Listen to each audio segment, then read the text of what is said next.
The story begins with a mysterious phone call. On the other end, a calm voice asks for a reporter named Cho Seon-ju.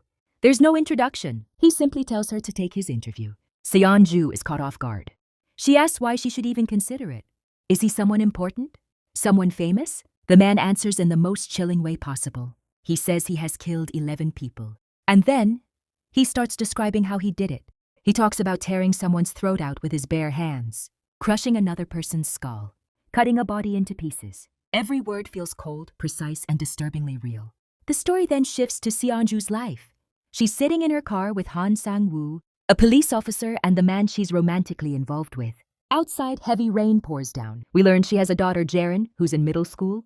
Seon-ju is worried because Jaren went to school without an umbrella. In weather like this, she can't stop thinking about how her daughter will get home.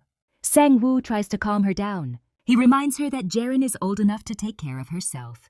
But Seon-ju shakes her head. Something hasn't been right lately. Jaren has been distant, quiet, always sad. She barely talks. And one day, Seon-ju found a razor in her bag. That memory still scares her. Sang-woo offers to talk to Jaren if she wants. But Seon-ju's mind keeps drifting back to that phone call. She wonders if she should really go through with the interview.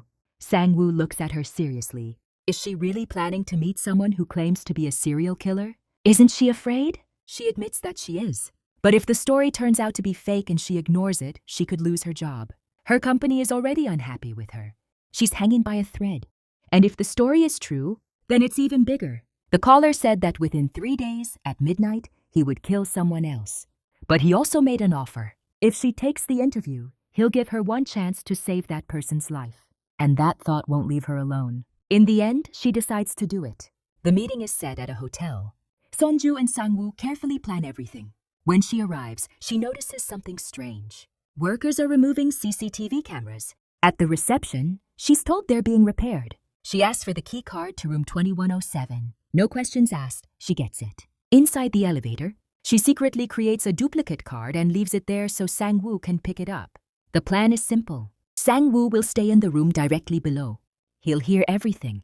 If something goes wrong, he'll come up using the duplicate card. Seon-ju also hides small cameras in the room so he can watch everything live. Now she sits alone, waiting. After a while, the doorbell rings. He's right on time. She opens the door and freezes. The man standing there doesn't look like a killer at all. He's calm, polite, almost gentle. He asks if he can come in. Once inside, he casually asks if she likes the room. He says he chose it himself, designed by a famous modern artist. Then he quietly closes all the windows and sits in front of the camera. Seon-ju studies him carefully. Nothing about him feels like a murderer. She starts asking questions. After so many murders, how is there no evidence? No CCTV footage? For a moment, she starts thinking this might all be fake. But then he shows her videos on his phone. Real videos. Him killing people. Her body goes cold. This is real. She turns on the recording and asks his identity. He says it doesn't matter. His face is enough. When she asks why he killed 11 people, he gives an answer that makes everything even darker. He says he's a doctor, a psychiatrist, and those killings were treatment. According to him, the people he killed were like cancer in his patients' lives. They were destroying them mentally. He can't erase memories, but he can remove the source of pain. The killer calmly tells Seon-ju a story. A woman gets married at 29 and later becomes pregnant. Life feels normal. Until one night, a thug assaults her in a parking lot. The incident leaves a deep psychological scar. When she gives birth, she starts believing her baby's eyes look exactly like that criminal's. She can't accept her own child.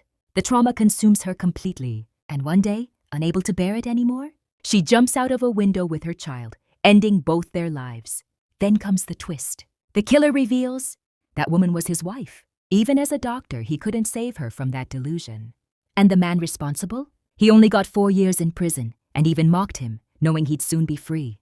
The doctor wanted revenge. He studied ways to make that man suffer. But just one day before release, the criminal dies in prison from an electric shock, quick and painless. No suffering. That's when the doctor loses his purpose. Later, he opens a mental clinic. One of his patients shares a similar pain. His wife died in an accident, and the driver is still living freely. He wants revenge. This becomes the doctor's turning point. He kidnaps the driver, ties him to a cross, and kills him. For him, it's not murder, it's justice. He even shows the video to the patient, who feels relieved after watching it. When Seonju questions this, the killer simply says, he can't erase people's trauma, but he can reduce their pain, and this is how he heals them. Suddenly, a room service boy walks in. Without hesitation, the man kills him right in front of Seonju. It's brutal, immediate. Seonju is shaking, barely able to breathe. But the interview continues. He explains that he runs centers, treats people, and when necessary, becomes a killer. He talks about hypnotherapy and demonstrates it using a coin. Downstairs, Sang-woo tries to enter the room, but the card doesn't work. He tries again and again. Nothing. He's forced to go back. Inside, the killer begins another story, this time about a child who suffered something horrifying. The shocking part, the one responsible wasn't an adult. It was another child, driven by jealousy. He says that child will be punished with death. He doesn't even need to be there. A simple phone call is enough. The boy will jump off a roof on his own. Before that, he explains what happened. The victim was a talented musician, so the bully cut both his hands with a razor. The moment Seonju hears the word razor, her heart drops. She remembers the razor she found in Jaren's bag. A terrifying thought hits her. Could it be her daughter? Panicking, she asks him. He calmly says no. In this case, both are boys. She exhales in relief. Then the conversation shifts. Now he starts asking about her daughter. Slowly, subtly, he hypnotizes her with the spinning coin. In that state, Seonju begins to speak without holding back. She admits that for 6 months, her daughter has been distant. Like she's hiding something. She feels like Jaren wants to leave her and live with her father. She even says Jaren is becoming like him, careless, selfish. Then the killer asks a simple question. Does she hate her daughter? Seonju goes silent. She can't answer. He asks again. Images of Jaren as a child flash through her mind. At the same time, Sang-woo warns her through the earpiece. The man is controlling her. If she says too much, everything will fall apart. He reminds her about the stun gun. That snaps her back. She grabs it immediately. The killer suggests they continue. She refuses. She stands up and demands the truth. Who is he going to kill?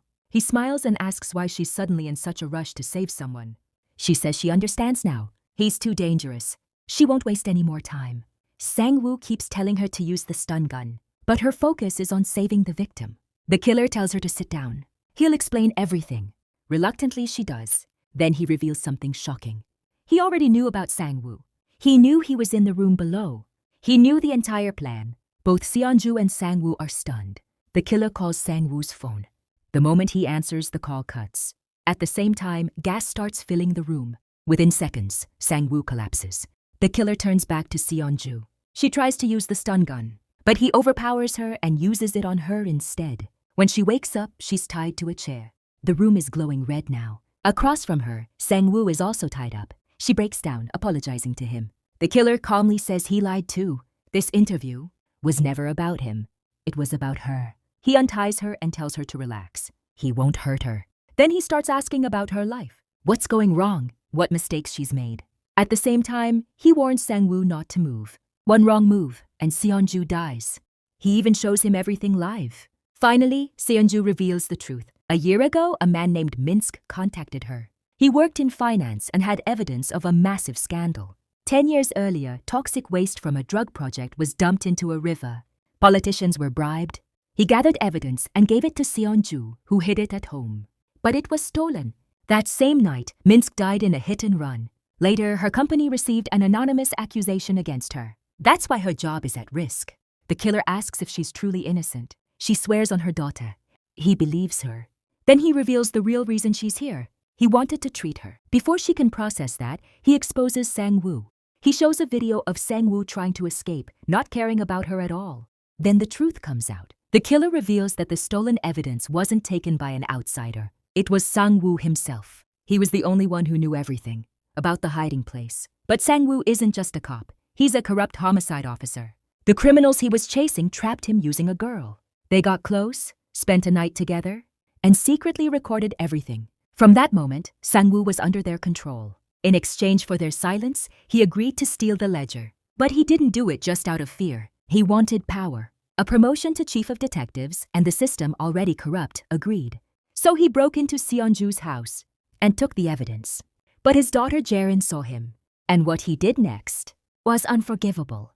He assaulted her. When Seonju hears this, she completely breaks down. She can't believe the man she trusted could be this evil. The killer then lets her call Jarin, and through tears, Jarin confirms everything. She had been suffering in silence the whole time.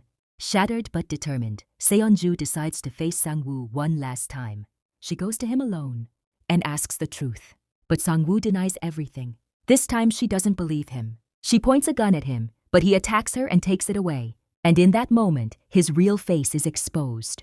He brutally kicks her, showing he never cared about her at all. Just then the killer steps in. Sang-woo tries to shoot him, but the gun is empty. It was all planned. And before Sang-woo can react, Seonju injects something into him, and he collapses instantly. The killer tells her to leave. She walks away with her daughter, carrying unbearable guilt. In the end, the killer gives Sang-woo the same pain he gave Jarin. Later, we learn the killer's name is Young-hoon, a psychiatrist. He treats Jarin.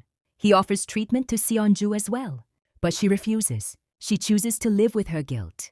And just when it seems like it's over, Young-hoon gets another call. Another victim, another case, and that's where the story ends.